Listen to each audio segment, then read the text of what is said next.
Welcome, guys. It's another episode of the Neutral Corner. It's Dani Glover, it's Big Lex, and we're joined by our special guest today, Harlem Eubank. Nice to be here. You know what it is. Also, I just want to give a shout out quickly to the show sponsor for today. It's called Ragatonic Cherry Wine Tonic. Big. It's like, obviously, you know, the usual brands, Red Label and the other one, but this is the new one on the block. So make sure you go and get that serious stuff, proper things, isn't it? So yeah, taking a sip, yeah. Well, yeah. How's it going, Harlem, man? It's good.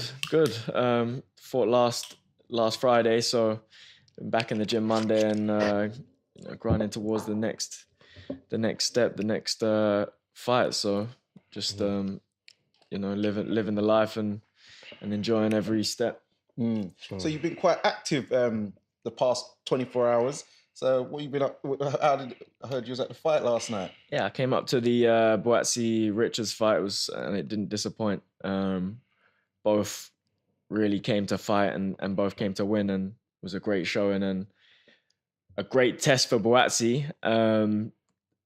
Richards really presented some, real challenges in that fight for Boatsi to overcome, and I thought it was a good test for both of them, and they both showed a good account of themselves, and they'll both go on to bigger and better fights in the future. Yeah, man, we'll talk. So, how did you get started in boxing? Obviously, we know you've got a family lineage in the game, but what made you start yourself? Wait, sorry. Before you answer that, you tell everyone how you're related to Chris Eubank. So Chris Eubank's my dad's brother. Mm-hmm. So my dad's a twin, and they're Chris Senior's older brothers. Mm-hmm. So they started boxing, and I think Chris Senior got into boxing. Mm-hmm. Not off the back of them, but to kind of... Did you say Chris Eubank Senior's a twin? No, my dad's a twin. Okay. And they're my dad and his twin, Simon and Peter. Yeah. They're the elder brothers of Senior. So Senior's the little brother. Right, got you. Okay, yes. And I think to a degree he picked up boxing to almost prove himself and to his older brothers. All right. My dad and his twin were both great boxers themselves. Mm-hmm. Yeah, I heard. But yeah, my dad and his twin weren't really looked after. They were often the away fighters. All right. Peter beat my dad beat a few fighters in the top 10, and Peter beat Barry McGuigan. All right. And then he rematched it and then obviously lost. Yeah. So they were both very solid fighters. All right. So that's going to lead into the question. So was it just three of them, or was there more siblings? 3 that boxed, and then another brother that wasn't into fighting at all, and a sister as well. Okay, so quite a big family. Yeah. So what made you get into boxing? Was it your father, or was it your uncle, your cousins? I mean, boxing kind of found me late. I always thought boxing's really been completed by the family. Like for me to start boxing, there's some big shoes to fill, and to start late and try and fill that was almost an impossible task. So I always wanted to. I played football from young. I'd done karate before that. So I thought, let me try and achieve success in another field, because it's going to be easier to make an impression than it would in boxing. But at 18, I lost the love for football, and I walked into a boxing gym, and the rest is history. So which club was that?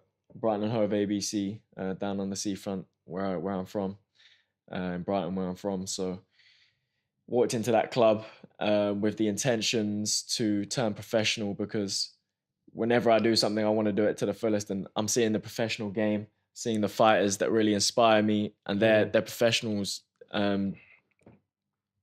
using their creativity in the game not really the amateur sport where it's more, keep your hands up, straight shots, point scoring. I love watching the Roy Jones Jr., Senior Ben, and Chris Eubank Jr. coming up, explosive fighters. Mayweather the same way, like explosive, creative fighters. Like you could tell by that left hook he gave. Sean Dodd. Hopefully it's still the masher Dodd coming through and translating into my style as well. But that's what really inspired me. These the fighters that really embodied the art form that is fighting. Yeah, definitely. Those are the guys that take the least damage. Exactly. Hit and don't get hit. Yeah, people like, it's like a lot of people, they shy away, not even shy away, or just a lot of fans tend to not actually know what the game's about. Hit and don't get hit. It's not about two guys going for a punch up. But if you do get that, it is what it is. But yeah, I think it's easy entertainment, isn't it, to see two guys a similar level slugging it out. But even like Crash Bang Wallet. Yeah, Mayweather, even in some fights, because he was so hard to hit, he was actually letting people hit him. And he said that in a couple just for the entertainment factor. Yeah. Which is crazy. Yeah, I think he was so good that he could really dictate how the fight went and if he wanted it to be more entertaining. He started engaging so that it wasn't as easy or as one-sided. Or he could, be pleasing in the eye for the casuals and the fans. Yeah. So how was it growing up in Brighton? And also, what I wanted to know is, you grew up in Brighton just like your cousin, but who was it? Your dad who moved there first, or Senior? Because obviously the elders they come from Dulwich Peckham side. Yeah. So I'm still learning all this kind of like recently, but the family history. Yeah, exactly. Getting deep into it. Because they don't really disclose it too much. So you have to.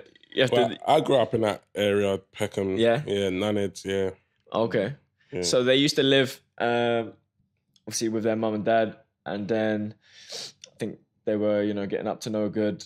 The twins, I think Senior would have been younger, so I think that when they were like 10, 11, 12, they were kind of on the street, not necessarily in school, and just kind of running reckless on the roads. And so I think at one point, not sure what time, but I think my grandma went kind of separate ways. My grandma went to America, and she took Senior, which would have been the youngest, with her to America. Right. And the twins obviously stayed in London. All right. I think. Okay, is that, sorry to cut you off, is that when he started doing a bit of training in America? Yeah, so obviously he would have been young at that time, but as he got older, he would have got into boxing in America. Yeah. But I think was that New York? Yeah. I'm pretty sure he was in a few areas, but in New York was a base for him.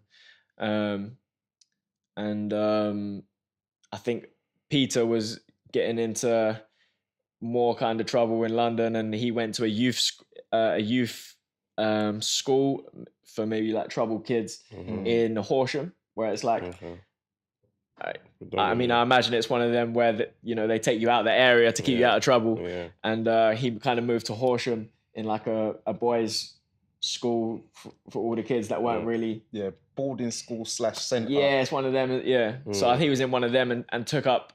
He told me they had like a boxing club in that centre where they've got activities, I guess, for the kids to keep them out of trouble and just to have like a weekly boxing session or whatever. So he picked up boxing in there. Obviously, after a few years there, when he was kind of released from there, he then went to Brighton.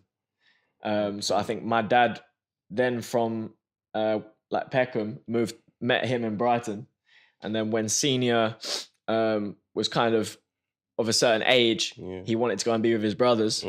So he went then to meet them in Brighton, and that's where they're based. Family legacy down there. Yeah. So that's an interesting home of fighters. Is your dad about parliamentary procedure as well, or is it just? No?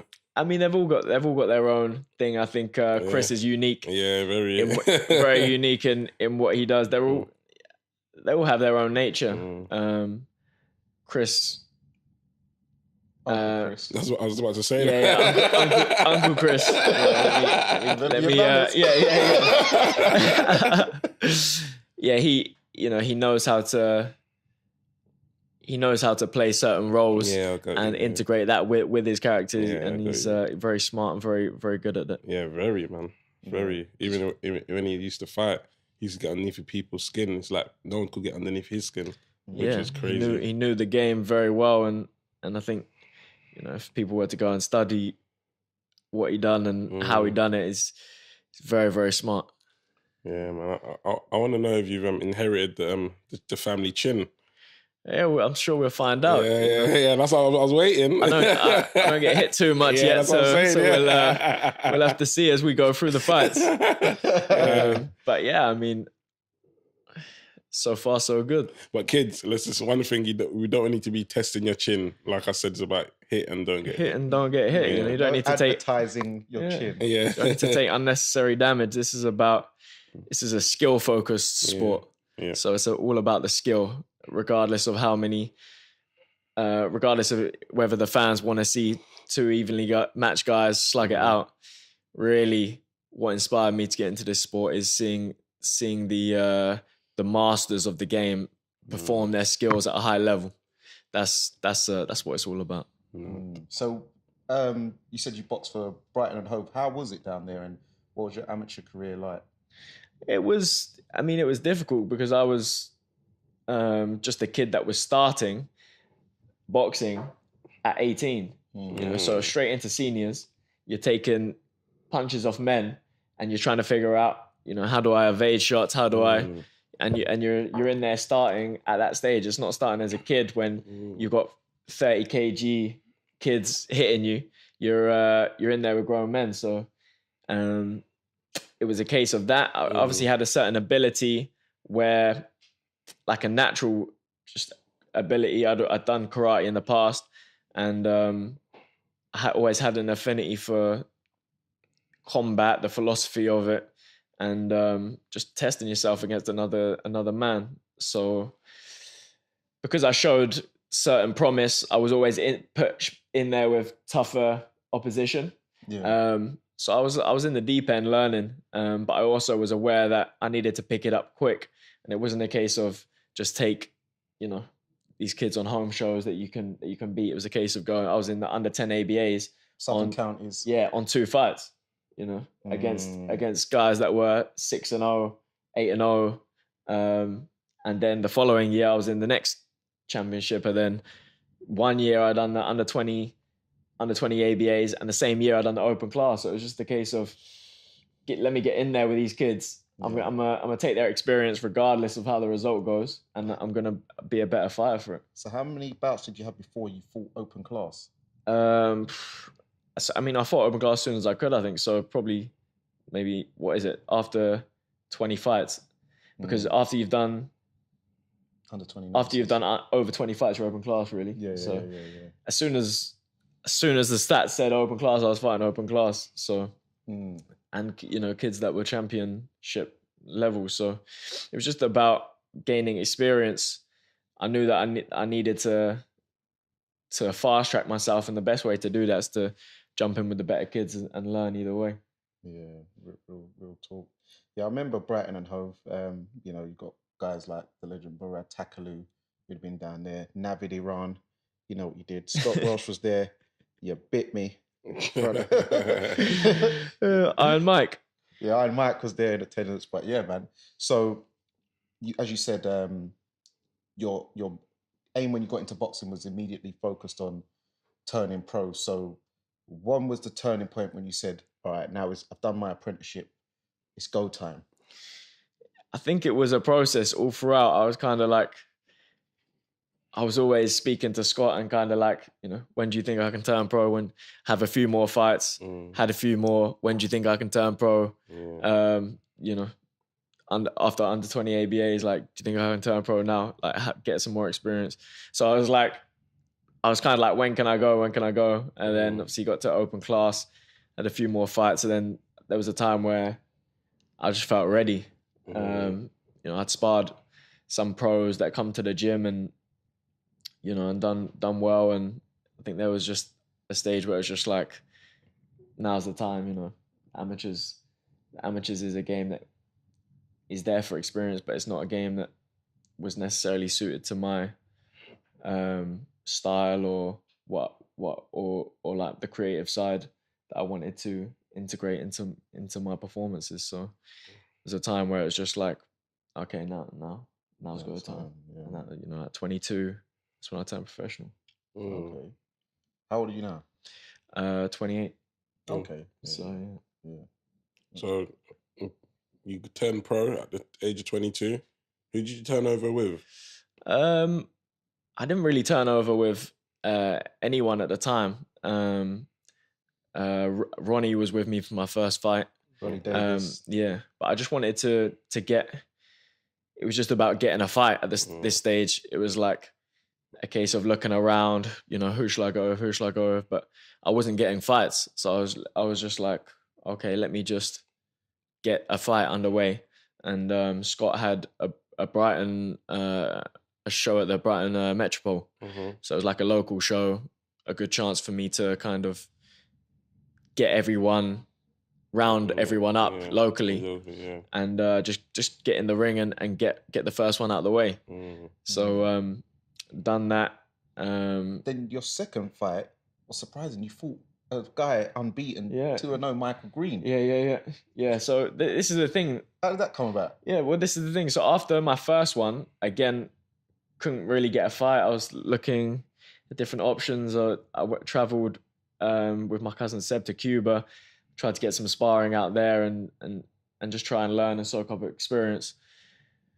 But I wasn't getting any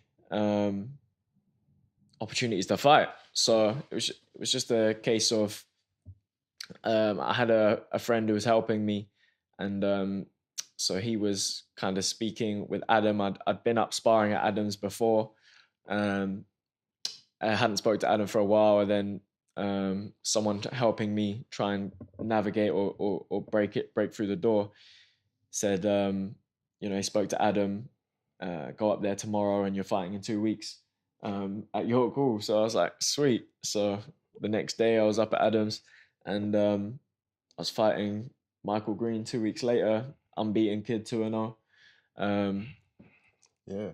And that was that. But I had these challenges early. It wasn't like these prospects now who are, you know, you can get a guy who's this many losses experience, whatever, but not going to really come to win.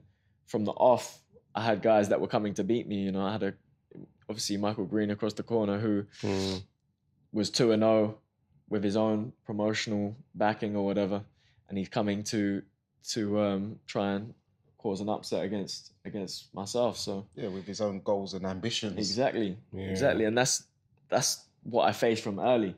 So it's kind of instilled at this point a you know, that mentality where I'm ready for those challenges, and that's shown through my career to this point.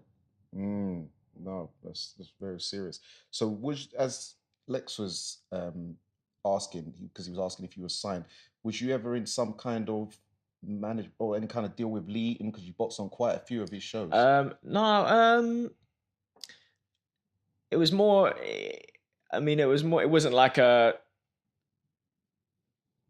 I don't think it was any. It was nothing that was like concrete a contract or yeah. It was more an arrangement. Yeah. It was more like an arrangement to fight, and that worked really well through lockdown, especially because I got to fight regularly and you know, tough opposition, and the kids I was fighting was more signed, and I think Lee was Dani's manager as well, so you could say I was, you know, the away side in that as well. So it was just about taking on them challenges, and that was a perfect time and setup to really take them challenges on. Yeah. Obviously, the Adam you're talking about is Adam Booth, right? Just so. I'm with Adam Booth. No, because you kept saying Adam just so that people know he's talking about Adam Booth. So is he your manager and trainer? Yeah, manager and trainer. Yeah. Where do you train? Is it Red Hill or Red Hill? Yeah. Yeah, because I've got a mate that he comes down there sometimes just to train. He's always telling me that because I know that other bouncers there sometimes as well. Yeah, he's down there. Yeah. A lot. Obviously, how do you feel about that? All that. You know what he's got going on with the Wicked and Bad, and obviously he had a fight yesterday as well. A show, yeah. A show yesterday. Did I just saw a couple of results. I didn't follow the show because obviously I was like, but how do you feel about a lot of people now coming into boxing and stuff and trying to get theirs? I think it's good. I think it shines more light on boxing. It creates opportunity for different fighters. With the Wicked and Bad stuff, especially, it gives more like unlicensed fighters and possibly amateurs, gives them different avenues. I think the more opportunity for fighters, the better. And even the game opening up with Wasserman and Boxer, and it's good for fighters because, you know, when it's locked in that there's only like one promotional company. Very hard.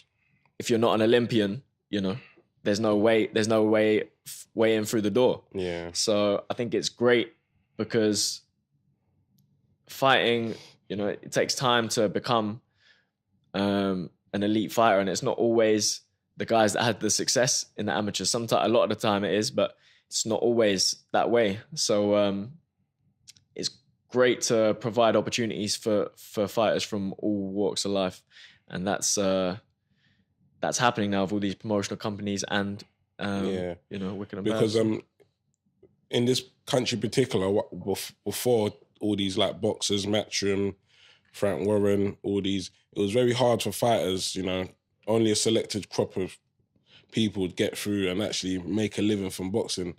You had other guys scrapping after selling tickets and stuff. And that selling ticket format was really stressful on fighters. So I'm happy that a lot of people are coming out now and giving fighters opportunity to make a lot of money or make a living, per se. Because before it wasn't like this. There was probably only one outstanding promoter that you could go with if you don't make it with him. Yes, Frank Warren and Frank Maloney back in the day. Oh, yeah, Frank Maloney. But then there's always somebody whose run comes to an end. And there's only one stand-up promoter. So it's like... The more, the better, because it creates more opportunity for the fighters, and the promoters have to give the fighters more. More, exactly. You know? That's what I heard, like, i.e. the Whittaker was talking about. Yeah. If everyone was going to put their money down, they would have put their money down. He was signed with Matchroom. But I heard the money box offered him was crazy. Yeah, so it gives fighters more control, more access to decide where they want to go, and more room for negotiation. Yes, so exactly. The more power the fighter has, the better. Exactly. So I see. So you had a good run after that, and then you come up against another unbeaten guy in Simon Egbunuke. Daniel Egbunuke. Yeah. Danny Egbunuke. Yeah. Yeah. 6-0. Yeah. And 3 knockouts. Yeah, and he hadn't lost as an amateur or a pro, so he was. So he was completely undefeated. So that was a real solid test. Yeah. And I came through it and had a good performance and propelled me onto the next stage. Yeah. So because what I remember, that, and then the time where I first thought, this one's could be sticky, but you dealt with him in 8 rounds, was Martin Madonna. I don't know if you know, the Madonna family are very notorious around like amateur boxing scenes. Like you hear Madonna or Doherty, there's a million boxers. So when I thought, you fight Martin Madonna, okay.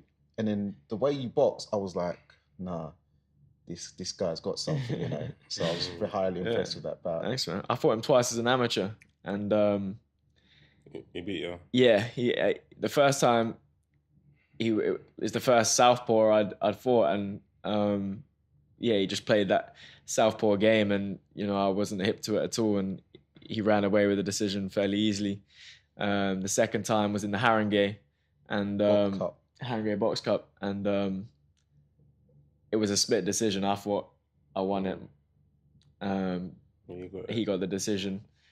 It's that amateur boxing, isn't it? Where it's like one person sees one thing, another sees the other. But Yeah, by the time I was offered the fight, obviously I'd had time in the professional game to really kind of hone in on my skills. So I was very confident going into that fight, and I knew that he would be as well, having the amateur success. Yeah, and he was an elite amateur as well. He fought a lot of the top guys, a lot of the Olympic kids and the GB kids as well. So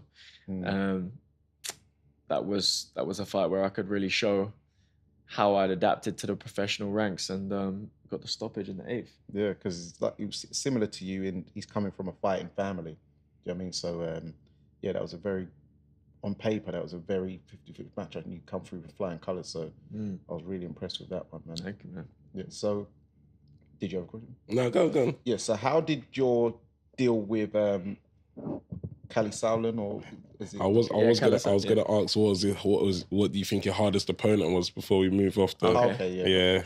Hardest opponent, I think the most experienced was Masha. Masha, the opponents are getting more difficult and more experienced as I go, so I think Masha was the most experienced, had the most a lot of prospects. He knows how to give them problems. He comes with that awkward style. He rarely gets caught clean, and he's there to give people an awkward night, and that's what his intentions were with me as well. Because obviously he had that nice, highlight reel knockout, but that wasn't like, how do you say, that wasn't like how people would see that and think that's how it was an easy fight, basically. That's not what was expected. Yeah, what was expected wasn't on the script. A hard 10-round fight to gain experience. That's what was expected, and I think that's why it wasn't put on live, even though there was a gap. They couldn't have two 10-round fights back to back. So because they never thought you'd get the quick knockout. Exactly. If they thought that was a 2-round knockout, highlight reel knockout, they would have put that on right before the main event. Chief support. Yeah, but they expected a 10-round fight, and that's what Masha usually brings. He usually brings an awkward fight, and when he has been stopped, it's usually to the body or just a wearing down process where the ref jumps in. So accumulation. Exactly. So it was a good chance to show what I can do. Yeah, and so going back, as we're on the subject of that fight, what made you do that celebration, which was like respectfully disrespectful, some will say, but it was like, how do you describe that? Is that from your karate background, or? I think it can be taken however people want to take it. From me, it's a sign of respect. I study combat, and it's a true art form. And at the end of the day, it's, you enter the dojo, you bow on the way in, you bow on the way out. You take off your shoes and pay your respects to the environment you're in. And it's an environment that is, it can be a brutal one. And it's all about respect and the origins of combat. Taking a bow is a sign of appreciation for your opposition and a sign of respect. I hear that, Harlem, but at that time when you knocked him out, was that what was going through your mind? It's built into me. Yeah. It's not a case of this is going through my mind. It's a case of, I study and appreciate combat to its truest form. Okay. So it's not a thought process. Okay, so you didn't even think of doing it. It just happened, basically. It's natural. Yeah, it's natural. I heard organic. That. Okay. I like that. So, yeah, it was like you'd say a signal of the warrior's code. What would be one of the what do you call it? Yeah, we all watch Karate Kid, so we know.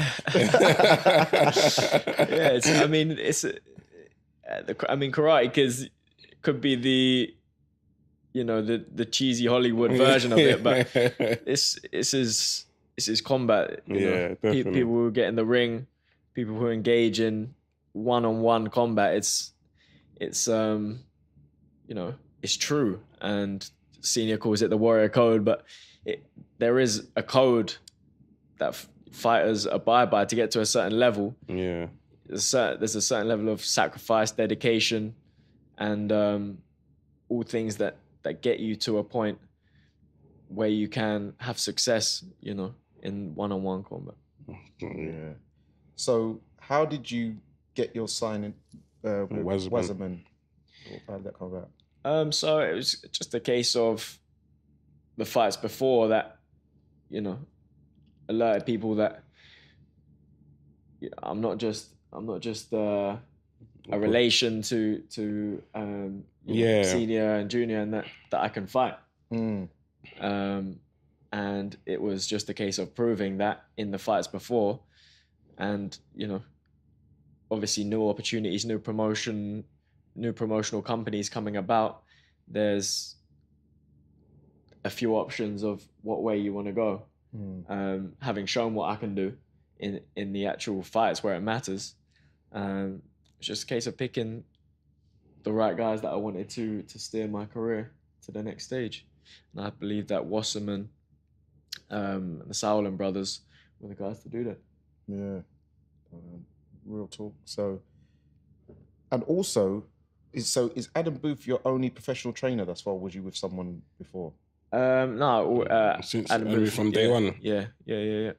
I trained with Scott Welch and Anthony Brown in Brighton and Hove ABC, in the amateur gym, but it's a amateur pro gym, so there's some pros there as well. Yeah. But they always guided me through the amateurs, and then towards the end of my amateur career, I was sparring up at Adams a lot, and then there was a time where it was kind of like a year gap where I had my debut and stuff like that. Adam messaged me to see your debut, like good performance. I've got Josh Kelly here now if you want to come up and spar. So it kind of re-sparked the connection by going up and sparring Josh, and then from there it kind of went away. I think I went away again. And then obviously I got the call, you're fighting in 2 weeks. You'll see you in the gym tomorrow type of thing. Yeah. So from there, it was like you say, competitive fights. And come through the hard way and kick down the doors to get to where I am now. Kick in the door, waving the 4-4. Harlem don't hit me no more.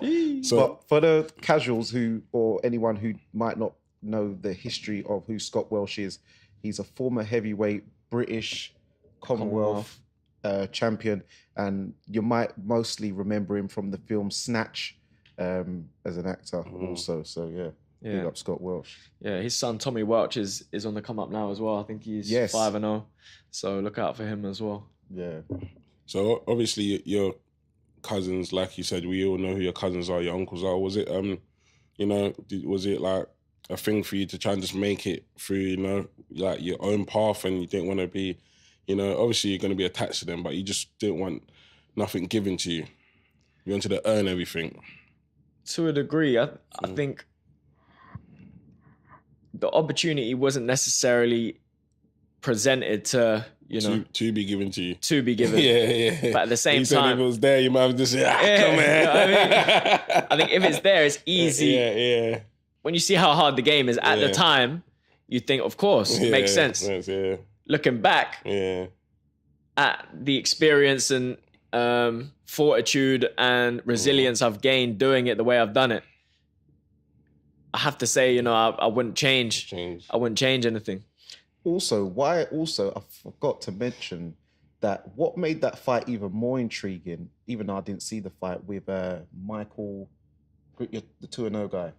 Oh, Green, yeah. Michael Green. Is that, why was that fight made so heavy? You was 150, he's 155. Yeah, it didn't make sense to me at the time. It was same day weigh-ins. He was actually a middleweight. Yeah, same day. It was my first fight on one of them Next Gen shows. It was over 155 he weighed. Yeah. Yeah. So I think basically Adam was like, same day weigh-in, just come in at a comfortable weight. And with me, like I hold a lot of water, so I've got big legs, and I must have weighed on the day like 150. So it was like, I think he came in at 155, and it was just like, I think Adam was just like, some weight, weight doesn't matter. It's about fighting. But yeah, when I see the size of him and 155, I was thinking middleweight. First one on a show where you've got to try and show something. I was thinking, this is Didn't you think, well, shouldn't this be for like my cousin Chris? It's the same weight. It's like, yeah. But to be honest, you can't even. I don't really care who's in front of me. I'm just thinking, let's go and handle this. So yeah, I let my manager and team deal with that, and I just go in there and do the business. Yeah. So what's next then? Are you looking to get like a Southern area title, or you thinking past that? Are you looking for? I mean, when I fought Dani, he'd already won Southern area in English. So as soon as that fight was the elements I showed in that fight, people were talking about like either English or British eliminators. So it's just a case of, I think, getting a few more fights, a bit more experience under my belt than the British. Yeah, then so you look at, obviously that's like, well, not obviously, but that would be like a Key Menace Brown, Maxwell, all Tom them Farrell, guys. them kind of guys there. Yeah. Some good matchups there at 140. O'Hara? Yeah, well, O'Hara, I'd say he's over British. I think he's going for. I think he's on the bridge of world eliminators, or I think he was mentioned for like some type of for the vacated WBA. Okay, yeah, because remember he fought both Catterall and Josh Taylor. Oh, has Josh Taylor vacated? He got stripped. Sorry. Oh, sorry. No. I think there was a group of like 6 of them that had to like apply, like an interview. You have to like apply, apply for the belt and say to give a reason why. Why should a job interview? Yeah, he said he's adamant he didn't get stripped. Right, he was going back and forth with someone. Someone said he did get stripped. Yeah, he said he vacated. Or all right, that's the typical. Oh, you didn't fire me. I resigned. Yeah. So yeah, that old chestnut. But we move. So yeah, man. Oh, so back to like your childhood growing up in like Brighton and Hove area. So how was it like carrying the family name? Was there people who, in school or the area would think, let me try and test him because I can get some stripes? Well, I think my cousins experienced that more because I think they were kind of, they were more in the limelight. Yeah, probably more in the limelight, and they had that more attachment to. They would have like parties, and everyone would. I think they had a ring in the house at one point, and everyone would kind of like fight each other, like get some gloves on, and kind of like go in against each other. So I think they were probably more tested. With me, I was always I didn't grow till I was 18, so I was 5 foot flat throughout school. Really? Yeah, literally, I grew late, so I had a late growth spurt. Not that I'm the tallest now, but before that, significant because how tall are you now? 5'8", 5'8.5". Yeah. But literally till 18 or 17, 18, I was 5 foot flat. So when I played for Brighton, they would always say, although technically you can play, the physicality, the physical side of it, I was always ready to get stuck in against anyone. Like but a sprayer. Yeah. Kind of right. But a lot of the time where they're looking for them physical big players, I was still very small, which would be a different story if I was in Spain. Yeah. But over here, slightly different. Yeah. But I always played football, so I was kind of like, my focus was football. I wouldn't really go out on the weekend where everyone starts going out on a Friday night in school. I'd have a game for Brighton on a Saturday morning. Right. So I was always like, I'm at school playing for the school team. I'm training 3 times a week for Brighton, and then I'm playing on a Saturday. So I always had that regimented focus through school, so I wasn't really swayed by anything else. So what position did you play? I was going to ask that as well. Go I started off centre midfield for For Brighton, I started off centre midfield, up front, right wing, and left wing. Where did you end up? When at 18, end up at right back. Yeah. so yeah, I went through a load of positions. When I first started, I had this. Obviously, being small, I still had the speed and agility. When you get older and the bigger players start to come, you lose that speed where you haven't grown to the same. You lose certain advantages. Yeah, definitely. Yeah. So you have to play to your advantages. So I've played a lot of positions. Do you support Brighton as well? Yeah. All right, so. Ratings. That's it. It's about supporting your local team. Man. They've done well as well. They've come from, below Championship to now Prem. So they're smashing it. Yeah, because a lot of people, a lot of Londoners, unfortunately, they tend to support teams like Liverpool, Manchester United. Yeah, I support Man United. I grew up in Crewe. Yeah, somehow. Okay, because when you go up to Mancunians, Scousers, Geordies, if they're caught in some London team, you're getting jumped. You can't wear them shots. Well, it's London. There's different rules, Yeah. No, ratings because I support Crystal Palace, my local team. So What, are they playing today? Man United. Oh no, because you told me. I forgot. Yeah. No, you found out. Sorry, I forgot because someone's going to the game. I was with one of the players last night. Yeah. I see them all on the train this morning. I see all the Crystal Palace. This morning. Yeah, they come to support. I think Adam's going to the game. I see Adam is going to the game. Yeah, he watched Craig Richards take the penalty. Yeah, at half time the other week. Adam, if you recorded it. Did he score? Yeah. Bottom bins. Okay. So what's your baller game like then? Because I've seen quite a few of your mates post like in your stories pictures of you with them back in the day in the football kits and that. Yeah, I was like a little skill player. Like, I love the flair side of the game. Love to dribble and step overs. Yeah, step overs, little runs, and just like the flair side of it. Like I always was excited by players like Ronaldinho and Messi and Cristiano Ronaldo. Who's your best player of all time? Who's the greatest of all time for you? Greatest of all time. I used to love watching Maradona. Okay. Some of his runs, Pele. I used to try and find all the old clips of them. Yeah. And I'm trying to figure out. Don't worry, I definitely know you went in their time.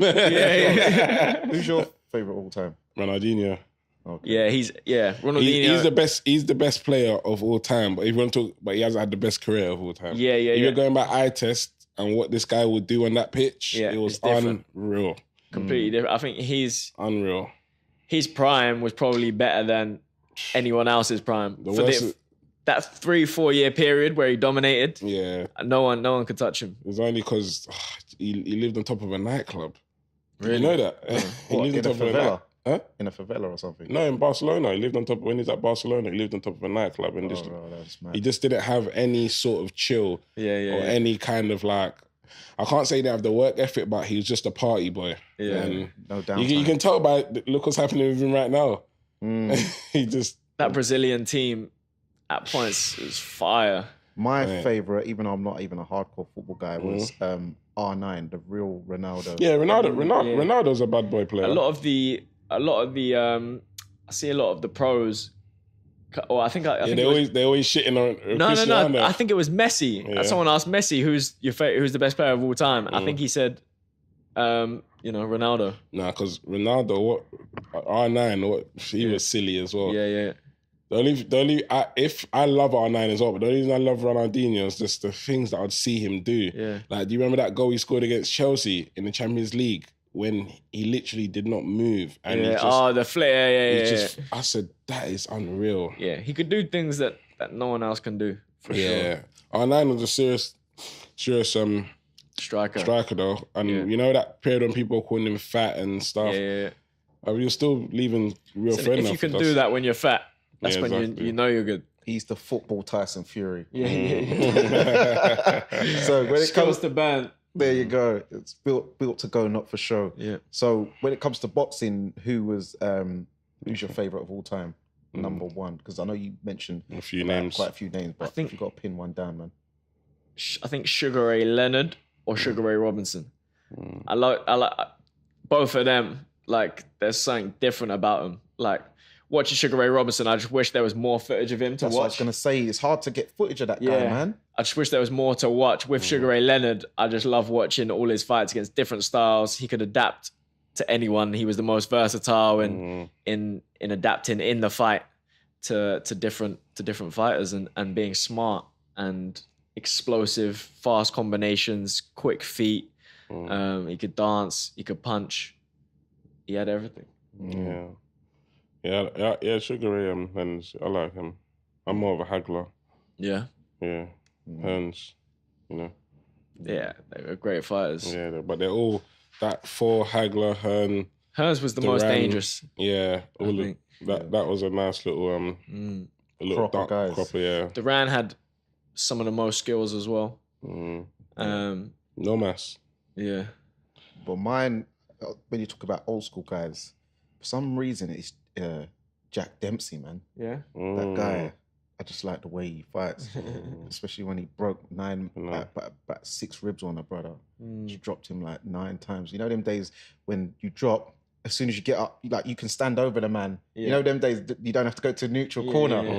Yeah. Wink, wink. You didn't have to go to the neutral corner. You'd stand over them. As soon as you get up, the man, it's like bam, bam, bam, bam. Have you seen them fights? Watch them old school fights. Yeah. You can stand over the dropped opponent, and as soon as he gets up, as soon as his knee comes off the floor, you can start banging him up. There was no neutral corner type stuff back then. Brutal. Very brutal. So, what we got for the future then?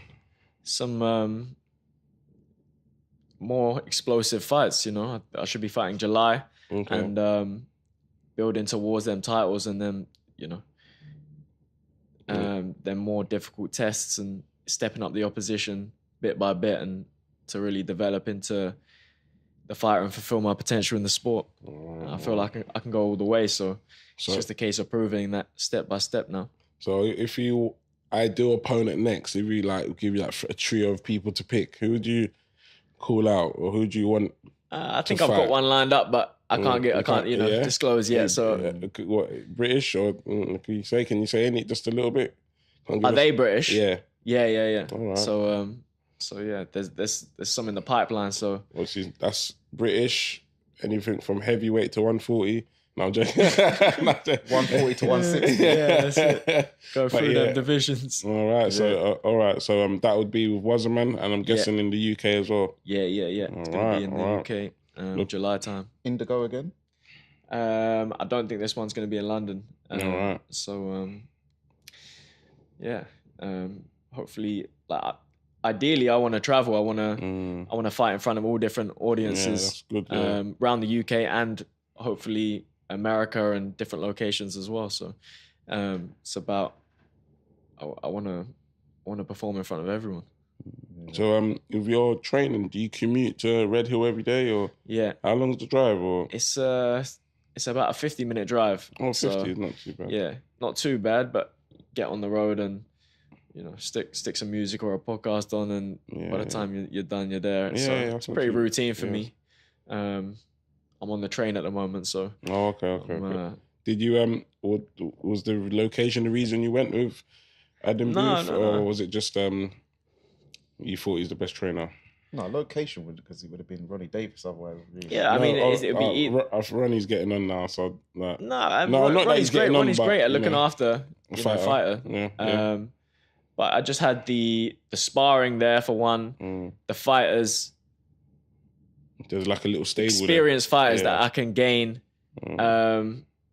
insight from and work with. Okay. And, you know, Adam and his coaches, Charlie, who I've done most of my work with, and H as well. Okay. So a good group of people that are really striving to be the best they can be as well in every department, coaching and fighting, and a good stable of talent that I can learn from and draw experience and knowledge from as well. So how's like training and sparring that you do? Because I see you've got quite a few pictures with Michael Conlon Yeah. So how's those? Do you smart, Mike? Yeah. The good thing about it is for me is that Mick's a few weights below me, so I can get experience from him. I can get technical ability. Fast, ain't he? Crazy technical, very technically advanced, mad work ethic. So I can draw from him, his amateur experience there. You've got Josh, who's weight above me, one of the most talented fighters, very tricky and skillful. Doesn't have necessarily as much experience as Mick, but has more creativity and more. He's more of a natural talent, whereas Mick's really been through the levels from amateur as a young kid, so he's got a wealth of experience.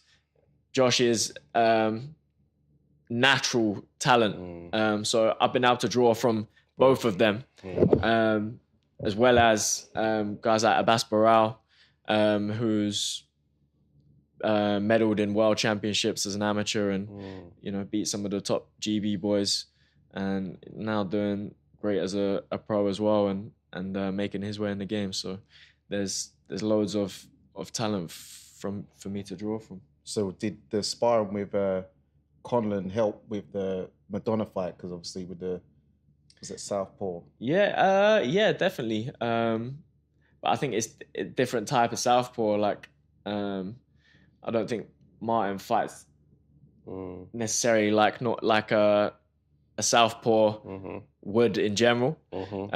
So there's different elements to each stance, but Mick fights completely different. So we had different people to prepare for that.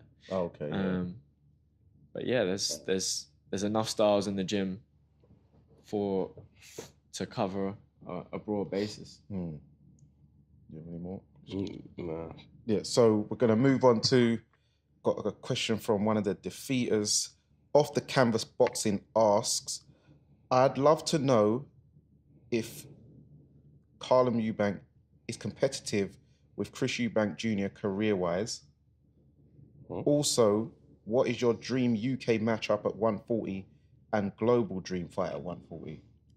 Oh, does it mean like, do they compete? Yeah. In the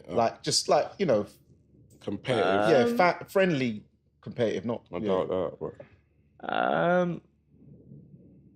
I don't think so. I think it's more. He's at a stage where he's achieved it already. Yeah, that's what I was going to say. It's more kind of like an inspiration thing rather than like a competitive thing. He's at a different stage in his career. He's at a stage now where it's probably his last few years, to get world honors. Yeah, to really push on. And for me, I'm just starting. I'm just proving myself in the game really, and just getting ready to turn up the gears in the sport. Yeah. And then the second question was, what's your dream UK matchup and global dream fight at 140? It's hard to say. I don't really look at names thinking I'd love to fight them. I know some people look at people in the division. People are usually going for weak links that have a title. What's a weak link that has the best title I can get? Giving away the block boxers' plans. Is this what you do? Yeah. People are looking at the weak. A lot of people are looking at the weakest links. Whereas I'm looking at the best fighters, thinking, I'm gonna get to a position where I can really dance with the best, and that's what I'm working towards. I'm not kind of looking down the list thinking, this guy's this position, but he doesn't look that, he looks like the worst of this. Like I'm not doing that. I'm looking at the guys at the top thinking, what do they do well? I do this well, I can improve on this. This is what I'm going to work on and work towards and keep being inspired to be the best I can be. So what you're saying is you're not trying to cherry wine tonic pick, cherry pick your opponents, which exactly. I love. Exactly. You were working on some material last night. that was off the cuff. Insert promo. Yeah, the price has gone up. So we move on now. Have you got any more? No. You're reading that questions for the fans, aren't you? No, I've read that. That was that was just off the gloves. Off the canvas. He asked one. So have you got any more questions? Otherwise, we'll move on to the penultimate round. No, move on to the penultimate round. We'll move on to this is the neutral corner. We're moving on to penultimate round. This is a series of questions. It's like two choices, one answer. You kind of get the gist. Cool. So, for instance, red corner or blue corner? Either. You got to pick one. Red. Left hook or straight right hand? Got to be that left foot. Yeah, lefty. Everlast or fly? I've worn fly so far, but could be either. You got to keep it open for the promotions. Come on. Cleto Rays or Grants? Grants. Rival or winning?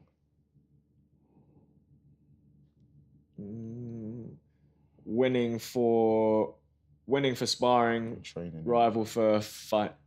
All right. When it comes to boots, Nike or Adidas? Nike. Everlast or Lonsdale? This is for boots as well. Everlast or Lonsdale.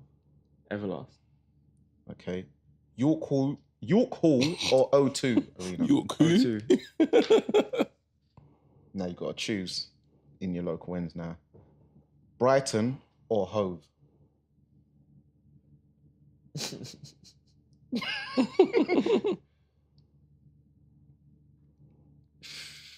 Trying to think where the border ends and starts.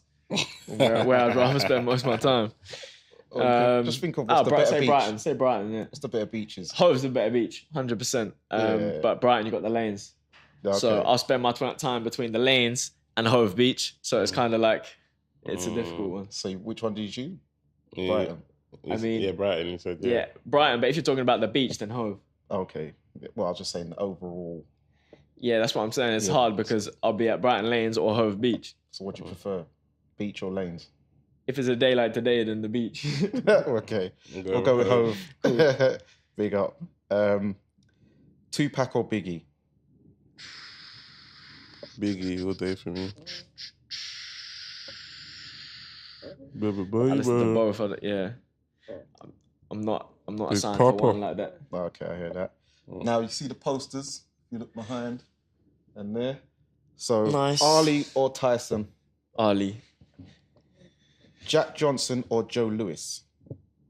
Joe Lewis. No, Jack Johnson. Jack Johnson's. You're a boxing historian a bit though, ain't you? The first black heavyweight. Yeah. I liked the stuff he kind of, I think Johnson pace. made a way kind of for boxers to...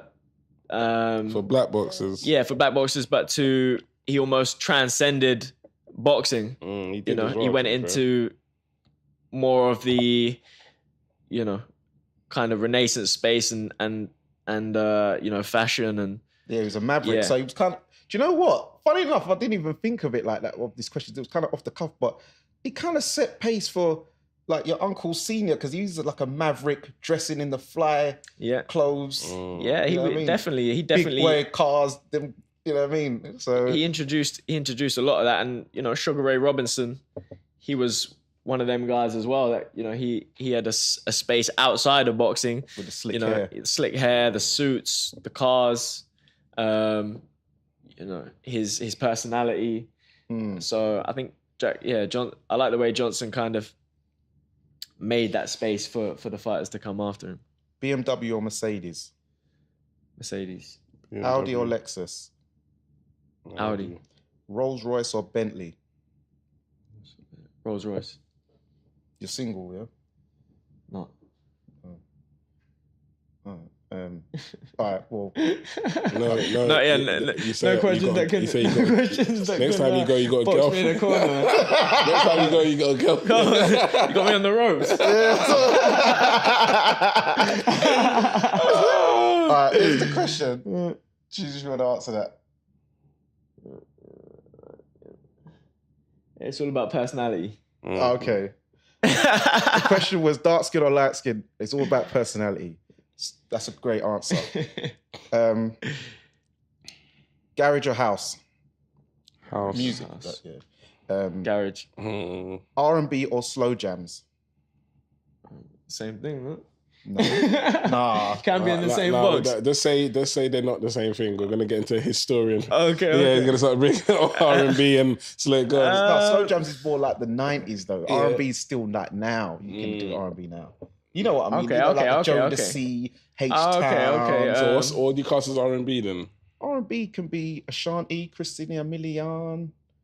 I'd say R&B because you can have a Brandy. broader spectrum of things. You can have Kanye, you can have some slow jams in that, so you got more options, you got more variety. So R&B. Dancehall or Afro beats? There's only one at the top at the moment. Afrobeats. I wouldn't say that by last night. I wouldn't say that by last night's reception. I'll keep it neutral. Yeah. Reggae or revival? Reggae. Ragga or pop? Ragga. Jollof rice or rice and peas? I still haven't had a good vegan jollof. Like every time that jollof's been presented to me, it hasn't been vegan. Well, how can't it be vegan? I think I don't know if there's like, I don't know what ingredients are involved. Nah, that's cap. They can't. It's made of this tomato based. It's got rice in it. Well, I haven't had seasoning. I haven't had a Yeah, true. you just haven't had a good one. I've had a basic like takeaway one. Yeah. I haven't had like a home. Yeah. Do you know what I mean? Of someone that makes jollof. I got you. All right, cool. Yeah. As I know you're plant-based, you're vegan, right? Yeah. All right, so red pea stew or ackee and callaloo? Ackee and callaloo. Curried chickpeas or brown stewed jackfruit? Chickpeas. Irish moss or sorrel? Irish moss. For restaurants, Eat of Eden or Live and Eat plant-based cuisine? I spend a lot of time at Eat of Eden, but I haven't tried. How many Live branches? at So Eat. they got bare branches now. Yeah. Eat of Eden, Brixton's still the best. Yeah, Oh, okay. that's the flagship, but there's one in Lewisham, They got, Where's the Liberty place? and they got two in Brixton. in Tottenham. Okay, that's quite far. Oh yeah, for you, Yeah, you're coming for from me. the southern border. I have to try it though. I have Yeah. to give it a go. Yeah. Is it one of the contenders for Nice, best yeah, plant-based? yeah. That's why Pyramid? I chose the top two. There was others, but they're like. But big up all of you guys. Yeah. Love. There's a place called Carry Vegan, which is quite good in Norwood Junction. All right. Okay. It's a new one. It's quite good there as well. But You're all up in the ends, isn't it? I pick my spots. Yeah. You know what I mean? No, but it's cousins. They come to the ends a lot. Yeah, I know. Yeah, so, yeah. Yeah, I mean, I'm in London a couple of times a week, but when you got to be select about what you eat, you find the good spots and the good places to go. Wasserman Promotions or Boxer? Wasserman, come on. What are you trying to do? Get his contract revoked. Top rank or PBC? Because that one you can Top rank. There's no yeah, I'm gonna skip them other ones. Ninja Man or Super Cat? Ninja Man. John Holt or Beres Hammond? I'm thinking I don't know who that is. Yeah. All right, coffee. You got to school me a little bit more. You're not deep in story like that. You're All right. throwing the questions like... I'm thinking who the hell is that? Coffee or Shinsia? That's more recent. Coffee. Yeah. And you've completed the penultimate Under round. pressure there. Yes. So well done, man. So Yeah, I'm gonna. Today we had Harlem Eubank in the house. 14 wins, 6 wins by way of knockout. Thank you very much for coming down to the Neutral Podcast. We got my man Dani, Harlem, myself Lex. Thank you very much for coming, man.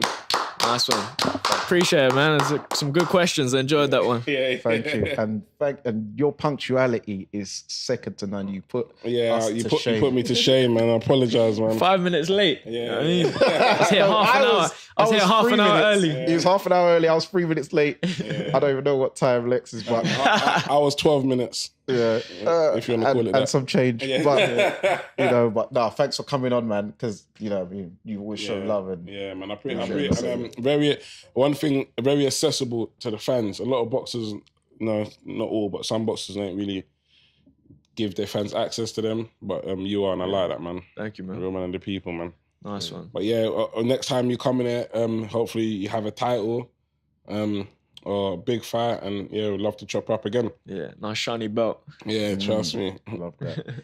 And that's it for the Neutral Corner via Fight Fan TV Live.